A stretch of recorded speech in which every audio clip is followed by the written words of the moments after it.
क्या बोलती है पब्लिक? एकदम बढ़िया। तो कैसे आओ सभी लोग? उम्मीद करता हूं सभी कोई स्वस्थ होंगे, मस्त होंगे, अपनी पढ़ाई लगातार जारी रखेंगे। मैं हूं किशन पांडे और यह आपका सबसे खूबसूरत और सबसे विश्वसनीय प्लेटफॉर्म।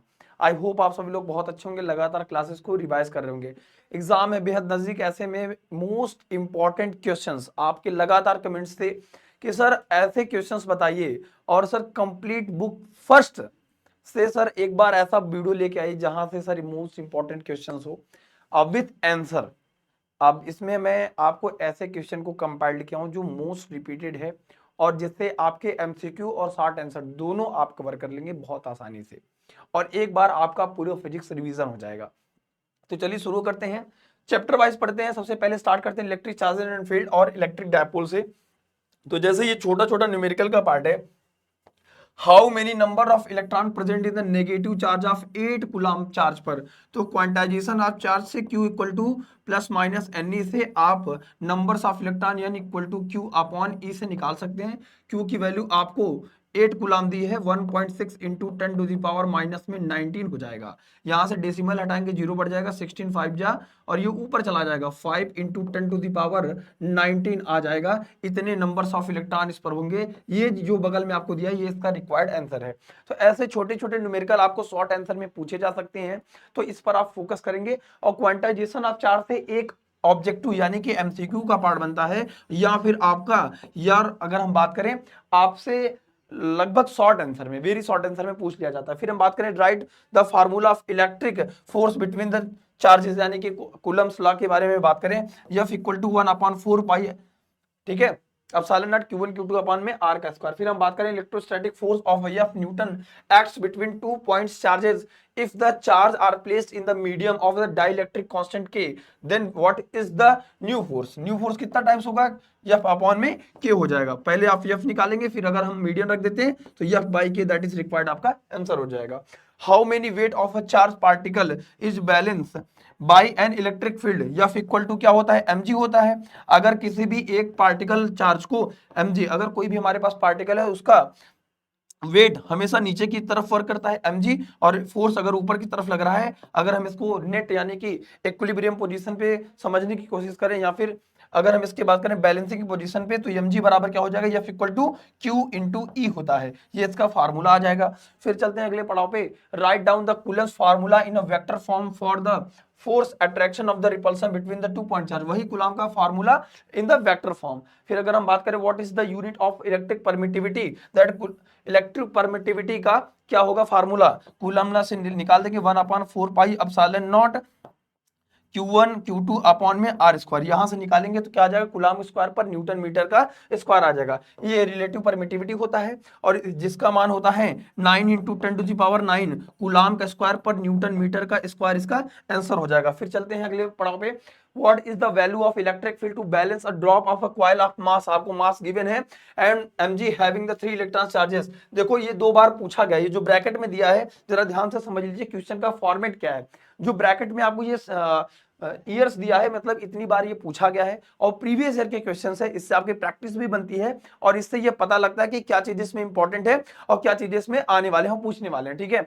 तो इसका ये आंसर हो जाएगा, इसको आराम से निकाल देंगे। वोल्ट प्रति मीटर इसका, what is the unit of electric field? Electric field की यूनिट क्या हो जाएगी? न्यूटन अपॉन कूलम, यानी कि F इक्वल टू क्या होता है? QE होता है। Electric field that is electric field and density, F upon में क्या होता है? Q, यानी कि फोर्स की क्या हो जाएगी? न्यूटन, और चार्ज का हो जाएगा कूलम, न्यूटन प्रति कूलम इसका आंसर हो जाएगा। फिर चलते हैं अगले पड़ाव पे, 2 point charges are placed in the median of dielectric constant K1, electrostatic force between them F if the dielectric constant of the medium changes to K2, what is the electrostatic force between them? ये आ जाएगा आपका। इन सबको याद रखेंगे, बहुत important है। फिर चलते हैं अगले पड़ाव पे, an electron enters an electric field in the direction of perpendicular to it, what is the shape of a path movement of electron? क्या हो जाएगा? पैराबोलिक। अगर हमारे पास कोई यूनिफॉर्म इलेक्ट्रिक फील्ड है, यूनिफॉर्म इलेक्ट्रिक फील्ड है, अगर हम इसमें किसी इलेक्ट्रॉन को इंटर कराते हैं, उसका जो पाथ आता है वो पैराबोलिक आता है। इस चीज को याद रखिएगा, ये एमसीक्यू में भी पूछा जाता है, या फिर आपके शॉर्ट आंसर क्वेश्चन में भी पूछा जाता है। चलिए, two equal and opposite charges each. अब आपको देखो चार्ज की वैल्यू गिवन है, फिर आपका न्यूमेरिकल, छोटे छोटे न्यूमेरिकल के पार्ट बनते हैं जो आपके शॉर्ट आंसर में आता है। और समझिए कि अगर आप इसको पढ़ लेते तो आपको दो समस्या यहां से दूर होंगे। एक पूरा एमसीक्यू, जितने 6 मार्क का 7 मार्क्स का पूरा एमसीक्यू आएगा एट अ वंस टाइम, पूरे बुक का एक बार में आपका रिवीजन भी हो जाएगा। इंपॉर्टेंट फार्मूले भी इसमें है, जो इंपॉर्टेंट फार्मूले से कहां से न्यूमेरिकल बनते हैं, कहां से ऑब्जेक्टिव बनते हैं, कहां से वेरी शॉर्ट आंसर बनता है, ये भी आपको आइडिया वीडियो से मिल जाएगा। ये वीडियो बहुत काम की आपके लिए, सबसे ज्यादा ताकतवर ये वीडियो आपके लिए बनने वाली, क्योंकि अगर आप 2024 बोर्ड एग्जाम देने वाले हैं तो मेरे भाई फिर आता है in an electric field E what is the expression of the torque acting on the. अब टॉर्क से लगातार न्यूमेरिकल पूछा जाता है और टॉर्क का कभी कभी आपको फार्मूला भी पूछ लिया जाता है। फिर चलते हैं अगले पड़ाव पे, electric flux and Gauss theorem. अगर हम सेकंड चैप्टर की बात करें आपसे, तो electric flux and Gauss theorem से देखते हैं कि कहां से क्या पूछा जाता है। देखिए what is the unit of electric flux. सबसे पहले आप इलेक्ट्रिक फ्लक्स क्या होता है और फ्लक्स, फ्लक्स और इलेक्ट्रिक फ्लक्स थोड़ा सा डिफरेंस है। फ्लक्स कहते हैं फ्लो को, और electric flux the total number of electric field line that is called electric flux. आपको इसकी डेफिनेशन लिखनी पड़ेगी, और इसका आपको क्या पूछा है, यूनिट पूछा है। यूनिट आपको एमसीक्यू में आ जाएगा, और डेफिनेशन और उसके बारे में लिखने को कहां आ जाएगा, आपको शॉर्ट आंसर में आ जाएगा, तो याद रखेंगे। फिर a charge plus q is a place at the centre of a cube of a side l given है आपको। फिर पूछा what is the electric flux emerging from out of one face of cubic. अब देखो electric flux क्या कहता है, according to the Gauss theorem, flux equal to क्या होता है, total number of charge upon में अपसाइलन नॉट। टोटल चार्ज का 1 अपॉन अपसाइलन नॉट टाइम होता है। क्यूबिक का है, क्यूबिक का एक पार्ट हिस्सा कह रहा है, किसी एक साइड के लिए पूछ रहा है, तो क्यूबिक के कितने साइड होते हैं, 6, तो क्यू अपॉन में 6 epsilon not that is required, इसका आंसर हो जाएगा। फिर चलते हैं अगले पड़ाव पे, कह रहा है कि what if the electric field is the given by the, इतना गिवन है, then the calculate the electric flux through a surface area 20 unit lying in the YZ plane. देखो ये आपको गिवन है, देखो yz के लिए x इक्वल टू 0, तो यहाँ पे आपको 5i के लिए कुछ करना ही नहीं युद्ध, और फाइव इक्वल टू क्या होता है, e into A, E dot A, ठीक है, सॉरी यहाँ क्रॉस प्रोडक्ट नहीं होगा, डॉट प्रोडक्ट होगा, डॉट प्रोडक्ट निकाल देंगे, आराम से आ जाएगा। फिर हम बात करते हैं, ए charge q is the place at the corner of the cubic side, what is the electric flux through the cubic. देखो अभी हमने आपको बताया कि अगर हम साइड में आपको ए गिवन है, तो इलेक्ट्रिक फ्लक्स से 2 फार्मूले पूछे जा चुके हैं, ठीक है। फिर कह रहा है a point charge plus q placed at the mid point, अगर मिड पॉइंट में है, मिडिल टर्म में है, तो क्यू अपॉन अपसाइलन नॉट ही होगा नेट फ्लक्स, ठीक है, याद रखेंगे। कह रहा है what is the nature of Gaussian surface involve Gauss law electrostatic. भाई कैसा होगा, वेक्टर होगा। ये जो आपको गिवन है, ये इसका क्या है, आंसर गिवन है। हमने ये सोचा कि आपको क्वेश्चन भी दे देते हैं, आंसर भी दे देते हैं, क्योंकि ऐसा इसलिए हम आपके साथ कर रहे हैं, क्योंकि मेरे भाई फिर आपको ये डाउट होता, फिर इसका आंसर क्या होगा, फिर ढूंढना पड़ता। ऐसे में क्या चीजें इंपॉर्टेंट है, कई हम एमसीक्यू में आएंगे, और यहां से इंपॉर्टेंट फार्मूले के पार्ट क्या होंगे, उस चीज को हम कवर करने की कोशिश कर रहे हैं मेरे भाई, ठीक है, याद रखेंगे। फिर कह रहा है for which power of r the Gaussian law is valid. क्या होता है गॉसियन लॉ, किसके लिए वैलिड है, inversely proportional to r square, ठीक है। इन अ सिस्टम, एक सिस्टम में an electric dipole are placed in a closed surface, what is the value of emergent electric flux from the enclose surface. अगर हमारे पास कोई enclose surface है, अगर उसके अंदर चार्ज ही नहीं है, तो उसके पास से फ्लक्स कहां पास होगा, कुछ नहीं, 0, दैट विल बी द 0। 2020 में पूछा गया सवाल है, और प्रीवियस ईयर के क्वेश्चन है, बार बार कह रहा हूं, बहुत इंपॉर्टेंट है। थर्ड चैप्टर पे आ जाते हैं, ठीक है, फ्रॉम, अगर आप रेफरेंस की किताब से देखेंगे, तो थर्ड चैप्टर आपका क्या है, इलेक्ट्रोस्टैटिक पोटेंशियल एंड कैपेसिटेंस। अगर हम इस चैप्टर से बात करें, सर क्या इंपॉर्टेंट है, सबसे पहले आप ये सोचिए कि what is the unit of electric potential, क्या होगा, दैट इज द वोल्ट, ठीक है। इलेक्ट्रिक पोटेंशियल की डेफिनेशन आपको बेसिक डेफिनेशन पता होनी चाहिए, क्योंकि जो शॉर्ट आंसर में आते हैं वो आपको बेसिक डेफिनेशन और उसका साइन और उसके यूनिट और एमसीक्यू में बांटते हैं। वेरी शॉर्ट आंसर, और शॉर्ट आंसर में यही पूछा जाता है, याद रखिएगा, ठीक है। Potential gradient is the vector quantity और स्केलर क्वांटिटी, भैया वेक्टर क्वांटिटी है पोटेंशियल ग्रेडियंट, ठीक है। चलते हैं अगले पड़ाव पे, द यूनिट ऑफ न्यूटन प्रति coulomb, can it be a unit of electrostatic potential. भाई W इक्वल टू क्या होता है, Q अपॉन Q, अच्छा पोटेंशियल कह रहा है, V इक्वल टू क्या होता है, W बाई Q होता है। W बराबर क्या होता है, या एफ कॉस थीटा, यानी कि force into displacement by Q हो सकता है, यही हो सकता है, ठीक है। नो, बिकॉज क्या नहीं हो सकता भैया, दोनों फार्मूला अलग अलग हैं, ठीक है। A metallic hollow spherical surface of a radius 5 centimeter is a charge such that the potential on its surface is 10 volt, what is the potential at the centre, कितना होगा 10 वोल्ट होगा। पोटेंशियल एट द सेंटर पूछा, V equal to, formula क्या लगाएंगे, V equal to 1/4 pi epsilon naught Q upon में R, ठीक है, याद रखेंगे। आपको R की वैल्यू गिवन है, चार्ज की वैल्यू गिवन है, निकाल लेंगे आराम से, ठीक है। फिर कह रहा कि on bringing an electron near to other electron, एक इलेक्ट्रॉन को दूसरे इलेक्ट्रॉन के अगर हम पास ले जाते हैं, how it will be affect potential energy of the system. भैया अगर हम एक इलेक्ट्रॉन को दूसरे इलेक्ट्रॉन को पास में ले जाएंगे तो उसका पोटेंशियल एनर्जी क्या होगा, इंक्रीज होगा, ठीक है, याद रखेंगे। टू सिमिलर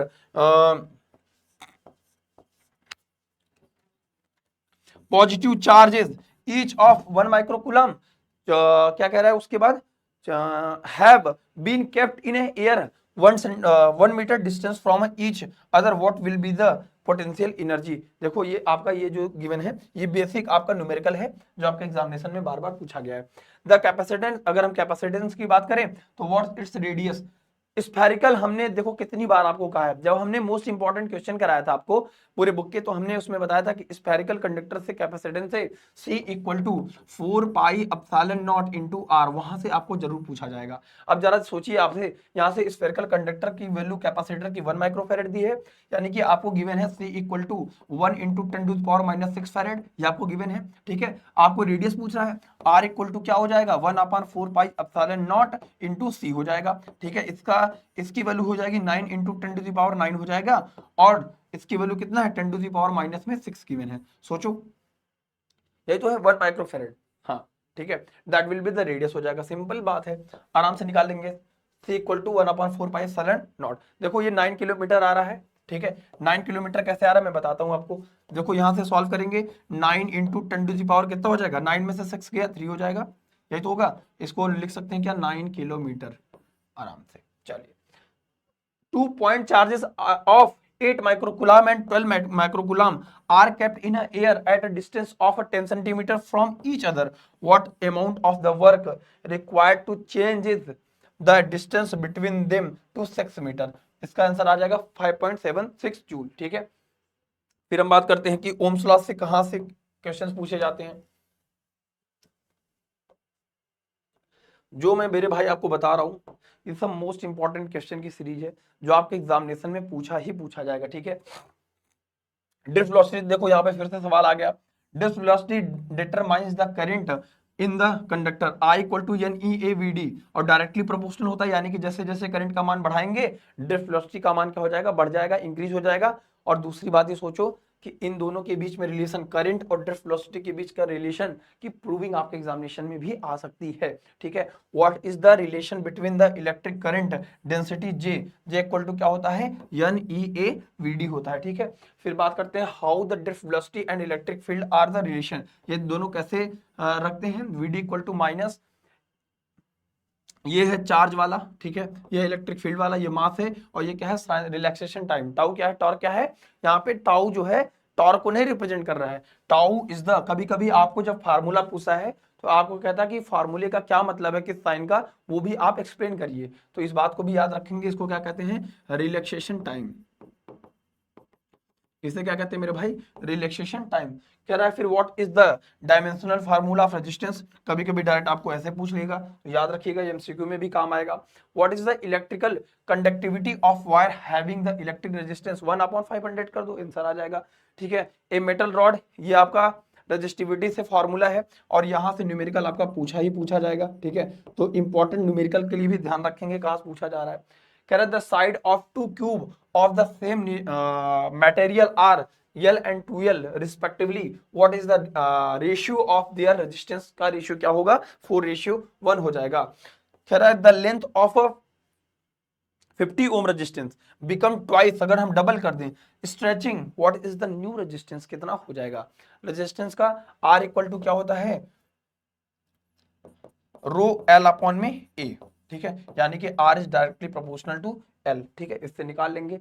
ए टेलीविजन और 200 watt is the use for the 4 hours, 4 घंटे के लिए इस्तेमाल किया जाता है। Then what is the value of, देखो यहां से तो एक न्यूमेरिकल बनेगा, one numerical fix from electrical power in and energy से।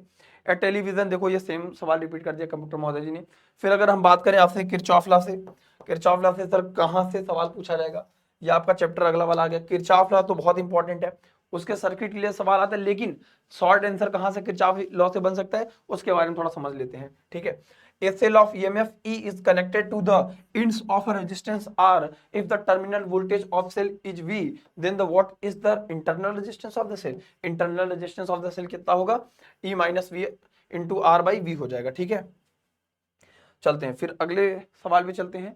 थ्री सेल्स, देखो कॉम्बिनेशन ऑफ रेजिस्टेंस तो हटा दिया गया है, लेकिन कॉम्बिनेशन ऑफ सेल आपके सिलेबस में है, तो इस बात को ध्यान रखेंगे। Combination of cell is the important thing, combination of cell is the most important thing, ठीक है। Kirchhoff current law is the consequence of which conservation of law, हमने आपको बताया था कि किरचॉफ का फर्स्ट लॉ सेकंड लॉ किस law पे बेस्ड है, इस बात को याद रखेंगे। पहला लॉ कंजर्वेशन ऑफ चार्ज, दूसरा लॉ कंजर्वेशन ऑफ एनर्जी, बात खत्म, ठीक है। चार्ज कंजर्वेशन, ठीक है।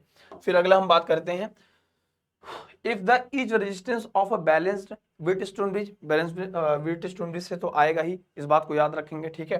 ये इसका क्या गिवन है, आंसर गिवन है, ठीक है। चलिए अगले पड़ाव चलते हैं। What is the internal resistance of, अगर आपको इंटरनल रेजिस्टेंस का मान गिवन है स्मॉल ई का, ठीक है, कह रहा है which gives a current 0.2 ampere through a resistance of R, क्या करेंगे, E इक्वल टू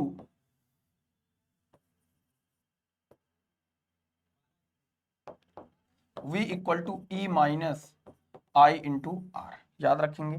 फिर अगला सवाल पे चलते हैं, Kirchhoff current law is the consequence, देखो कंजर्वेशन ऑफ चार्ज दो बार पूछ चुका है, याद रखेंगे। फिर कह रहा है magnetic effect of alternating current, अगर magnetic effect of electric current not alternating current, ठीक है, याद रखेंगे। अगला चैप्टर से नेक्स्ट चैप्टर, देखो हमने इसमें क्या कंबाइंड किया क्वेश्चंस में, मैं आपको बता दूं, इसमें क्वेश्चंस में हमने मोस्ट इंपॉर्टेंट क्वेश्चन के साथ साथ हमने चैप्टर्स के रिगार्डिंग, यानी कि अगर आपको ये कंप्लीट बुक फर्स्ट हम दे रहे हैं रिवीजन के लिए, तो फिर ऐसे कंप्लीट सेकंड बुक लगा देंगे, परेशान मत होइएगा, ठीक है। चलिए आगे चलते हैं। ये आपके स्क्रीन पर अगला सवाल, a wire of length L is the bent in the form of the circular coil, if the current I is the flowing in it, then what will be the magnetic field at the center of the coil? भैया बाबू हो, क्या पूछ रहा है, magnetic field B equal to क्या हो जाएगा, mu zero I upon में L इंटू पाई, ठीक है, सेंटर के लिए बात कर रहा है। What force will be the experience of a charge of a particle q which is moving with the velocity v in the magnetic field, f equal to क्या हो जाएगा, qvb sin थीटा होता है, लेकिन आपको वेक्टर फॉर्म में पूछ रहा है तो आप ऐसे लिख देंगे, ठीक है। फिर कह रहा है कि an electron of a charge moving particle, magnetic field की न्यूमेरिकल भी सवाल आपके एग्जामिनेशन में पूछ सकता है, ठीक है।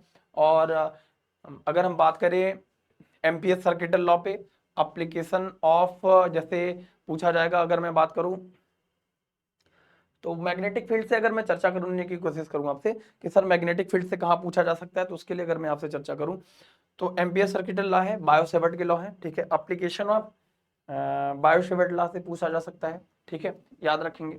चलिए चलते हैं फिर अगले पड़ाव पे। तो देखो ये वाला तो फिक्स है, M B upon two q B से यहां से सवाल आपको याद रखिएगा, यहां से आपको न्यूमेरिकल के पार्ट बनते हैं, ठीक है, याद रखेंगे मेरे भाई।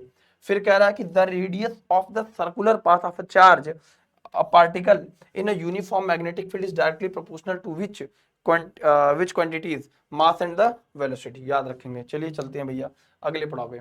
N electron and a proton are projected perpendicularly in a uniform magnetic field, if their kinetic energies are same then which one have more radius, भैया किसका रेडियस ज्यादा होगा, प्रोटॉन का ज्यादा होगा, ठीक है, याद रखेंगे, ये भी सवाल इंपॉर्टेंट है। फिर आता है कि torque on a current carrying loop, torque से सवाल कहाँ, या फिर moving coil galvanometer, moving coil galvanometer भी आपका एक प्रकार से इंपॉर्टेंट टॉपिक है, जहां से आपको लगभग यहां से, जैसे ये कह रहा है कि circular loop of area carrying current carrying loop, torque पूछा जाएगा, tau equal to N I A B sine में थीटा, ठीक है।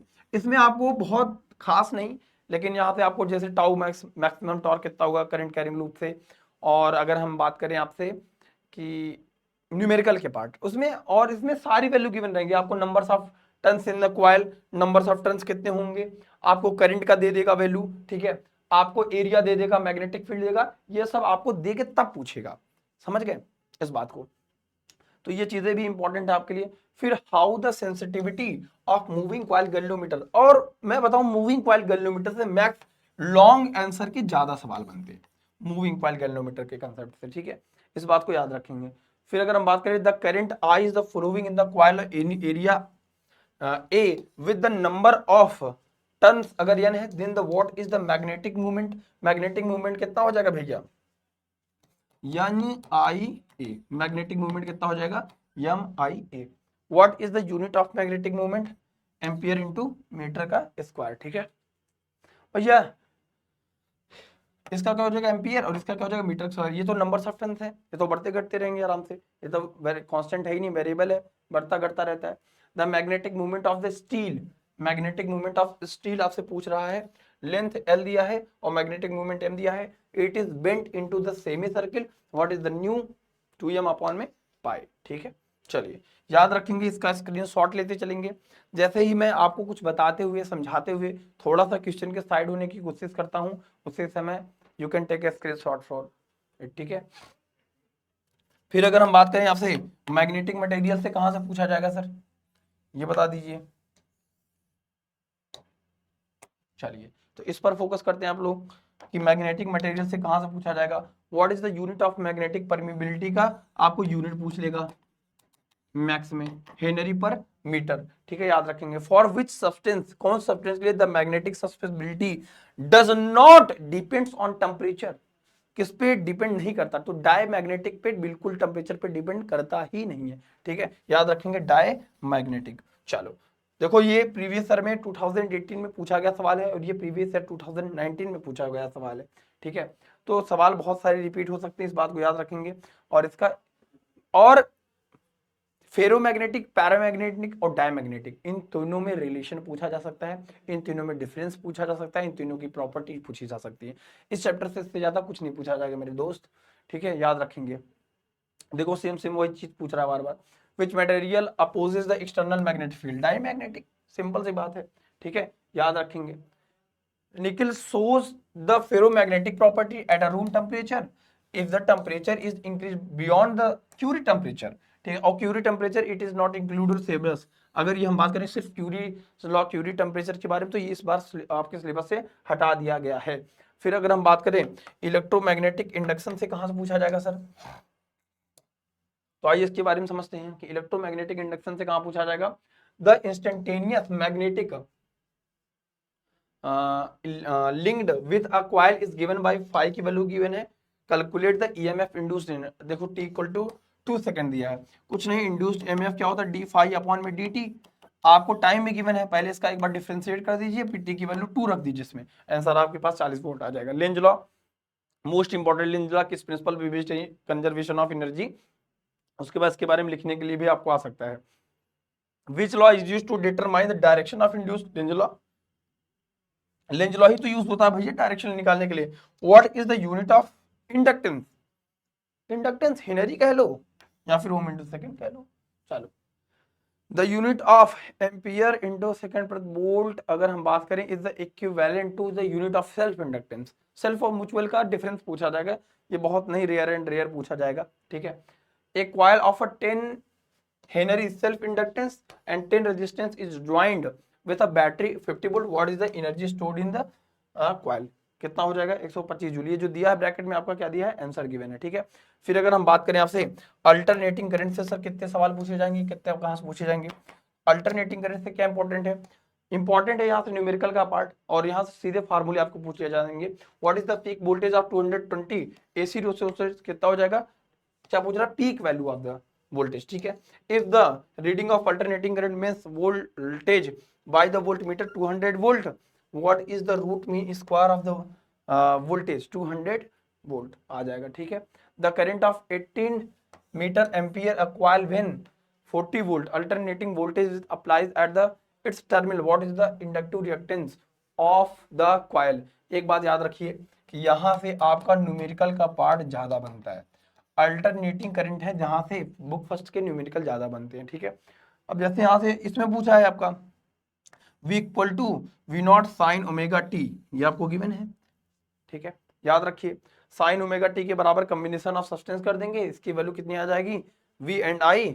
एंगल पूछ रहा है, फेज डिफरेंस कितना है, फेज डिफरेंस कितना आ जाएगा π/4 आ जाएगा, दैट इज 45 डिग्री। कभी कभी आपको इसका आंसर ऑप्शन में π/4 देखने को मिल सकता है। ठीक है, याद रखेंगे।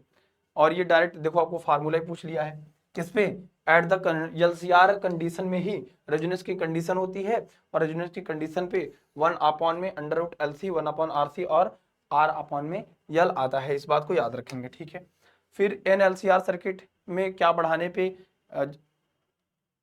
LCR circuit is the connected with the series in a generator, generator में कनेक्ट कर दिया जाता है। How can you reduce the resonant frequency, इसकी कैसे चेंज कर सकते हैं भैया, इंक्रीज मैंने क्वाइल की संख्या, नंबर्स ऑफ टर्न्स बढ़ा दीजिए, या फिर कैपेसिटर ढेर सारे बना दीजिए, वो स्टोर कर लेगा करंट को, तो उसकी डिक्रीज इंक्रीज हो जाएगी। ठीक है, याद रखेंगे। फिर हम बात करते हैं, अब देखो इस पे डायरेक्ट आपको यहां से ऐसा देके आपको डायरेक्ट पूछ सकता है peak value of alternate V equal to V naught sine omega T, तो यहां से ये क्या है फेज, ये क्या है पीक वैल्यू ऑफ वोल्टेज, तो यहां से आप डायरेक्ट निकाल सकते हैं। ठीक है, फिर अगर हम बात करें इलेक्ट्रोमैग्नेटिक वेव से, सर क्या पूछा जा सकता है इलेक्ट्रोमैग्नेटिक वेव से, तो इलेक्ट्रोमैग्नेटिक वेव से तो जो चीज पूछी जाएंगी बहुत नॉर्मली पूछी जाएंगी, जैसे what is the nature of electromagnetic wave, कौन सा वेव है, ट्रांसवर्स वेव है, आराम से एग्जांपल दे दीजिए, लाइट दे दीजिए, लाइट सबसे बढ़िया एग्जांपल है। What is the unit of, that is the light का है, क्या आता है C इक्वल टू 1/√μ0 इसका पूछ रहा है, तो C² इक्वल टू 1/√μ0 हो जाएगा, और C that is speed of light, speed of light का क्या हो जाएगा मीटर पर सेकेंड, और इसका होल स्क्वायर 1/μ0 हो जाएगा। ठीक है, यहां से रूट हटा जा देंगे μ0 तो मीटर स्क्वायर पर सेकंड का स्क्वायर, देखो कितना बढ़िया है, सबसे ज्यादा सिंपल है। ठीक है, याद रखेंगे। What is the phase difference between the electric and the magnetic field vector and electromagnetic wave, π/2, कितना फेज डिफरेंस होगा इन दोनों में। और मतलब हमने अभी तक क्या काम किया, आपको बुक फर्स्ट का कंप्लीट, बुक फर्स्ट आपको एक बार में कंप्लीट डिटेल्स क्या इंपॉर्टेंट, कैसे चीजें इंपॉर्टेंट है जो बार बार आपके एग्जामिनेशन में आता है, और क्या चीजें इसमें इंपॉर्टेंट थी वो हमने बता दिया। अब हम क्या काम करेंगे, आपके एक दो और डाउट्स हैं, जैसे सर मॉडल पेपर करा दीजिए, अब मॉडल पेपर सिंपल पेपर भी आपको करा देंगे, लेकिन आप वीडियो को पूरा प्यार सपोर्ट दिया करिए, जब भी वीडियो को देखा करिए, और प्लीज वीडियो को लाइक किया करिए, और 2024 में जो भी बच्चा बोर्ड एग्जाम में बैठने वाला है उन तक इस वीडियो को प्लीज शेयर किया करिए। ठीक है, और ये बहुत इंपॉर्टेंट सेशन है, इसमें हमने क्वेश्चन के साथ साथ आपको आंसर भी ये लास्ट में जो दिया है ये कंपाइल करने की कोशिश की है, किस सन में कैसे कैसे पूछा जाता है सवाल। तो इस वीडियो को पूरा प्यार सपोर्ट दीजिएगा। आपको और किस टॉपिक में कहां पे प्रॉब्लम आती है वो कमेंट करके बता सकते हैं कि कैसे वीडियो हम आपके लिए बना दें, और वीडियो पे कमेंट करिए कि वीडियो आपको कैसे लगी। ठीक है, अपना ध्यान रखिए, खूब मन लगा के पढ़ाई करिए, मिलते हैं नेक्स्ट वीडियो में, अपना ध्यान रखिए। थैंक यू सो मच प्यारे बच्चों, love you all, take care, जय हिंद।